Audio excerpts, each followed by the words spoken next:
En tant que lecteur de manga, il y a 2-3 trucs, 3 fois rien, que j'aimerais soumettre à des éditeurs de manga. Allez, soyons fous, générique.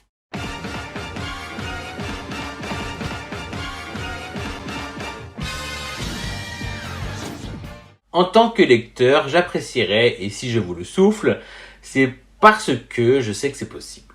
Alors, qu'une série finie depuis longtemps ou rééditée mériterait une publication mensuelle. Je pense à celle de Panini par exemple, Sido, Eden, voire 2 tomes par mois si c'est une longue série, ce qui correspond un peu au format double.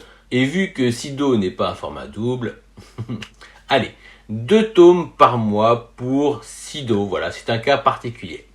En tant que lecteur de la première heure, j'aimerais une sortie numérique avant le format papier. Il faut donner envie à ce nouveau médium, lui donner des privilèges car quoi qu'on en dise, il est le futur.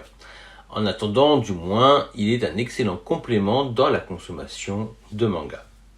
En tant que lecteur, on apprécierait un peu moins d'opacité, plus de transparence, communiquer le top des ventes par semaine pour le grand public, ainsi que le nombre d'exemplaires mis en vente par exemple. En tant que lecteur de nombreuses autres licences, l'idéal serait qu'une série en 5 tomes doit surfer sur sa vague et ne pas durer 1 an. Dans le cas contraire, l'univers qui nous a plu peut perdre de sa hype. Je pense à Samurai Comeback, à Yankees.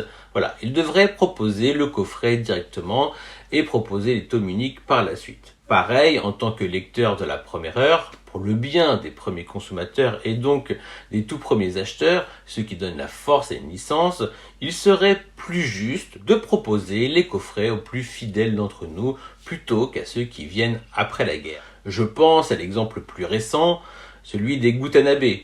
En conséquence, aujourd'hui, beaucoup se retiennent d'acheter Day One, les chefs-d'œuvre de Lovecraft, puisque par la suite, Kihon sortira les coffrets. Voilà. Proposer le coffret avec le tome 1 par exemple. En tant que nouveau lecteur, il paraît tout de même primordial, d'autant plus pour une série qui n'est pas encore terminée d'être publiée chez nous, que les premiers tomes soient réimprimés. Je pense à Inspecteur Kurokoshi par exemple, mais je peux parler aussi de Moon Knight Act et de plein d'autres. Comment voulez-vous que de nouveaux lecteurs investissent dans une série qui fait plus d'une vingtaine de tomes si le tome 2 ou le tome 6 ne sont plus dispo à la vente ? De mon côté, et je suis loin d'être le seul, nous poussons à l'achat de séries qui ont peut-être un problème de visibilité. Et lorsque nous arrivons à attiser l'intérêt d'un nouveau lectorat, ils sont hélas dans l'incapacité de commencer la série. En tant que fervent lecteur capable de faire remonter des erreurs auprès d'une maison d'édition ou juste des fautes de goût, n'est-il pas possible d'offrir un service, voire payant, afin d'uniformiser les couvertures lors des changements de logo, ce qui également encouragera des lecteurs à investir dans telle ou telle édition. Comment ne pas penser à Delcourt Tonkam avec Ascension en tête de liste? Mais bien sûr, il y en a plein d'autres. Combien d'entre nous n'ont pas investi dans la nouvelle édition car elle ne remplaçait pas totalement l'ancienne? Enfin, je dis ça, mais aujourd'hui, on ne peut même pas se procurer le tome 3. C'est pas comme ça que ça va se vendre. Et puis, on n'oublie pas le cas de Kana avec la Star Edition de Slam Dunk qui fait aussi jurisprudence dans son genre. Plutôt que de ne pas reconnaître l'erreur graphique de son dos, il aurait été intéressant de proposer des covers alternatives, comme le remonte le plus grand nombre. L'idéal serait de faire un collector avec le dernier tome, au prix d'un collector avec toutes les covers de la série, sans les fresques si controversées. Voilà un collector utile qui changera avec tous les goodies tout pétés qui sont généralement proposés. Je parle pas des romans que personne ne lit, car ça, c'est quand même un bon filon.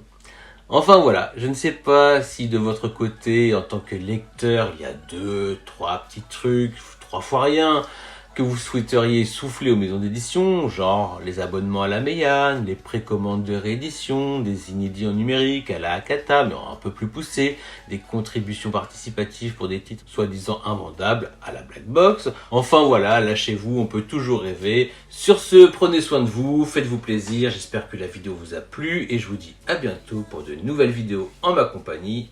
Ciao!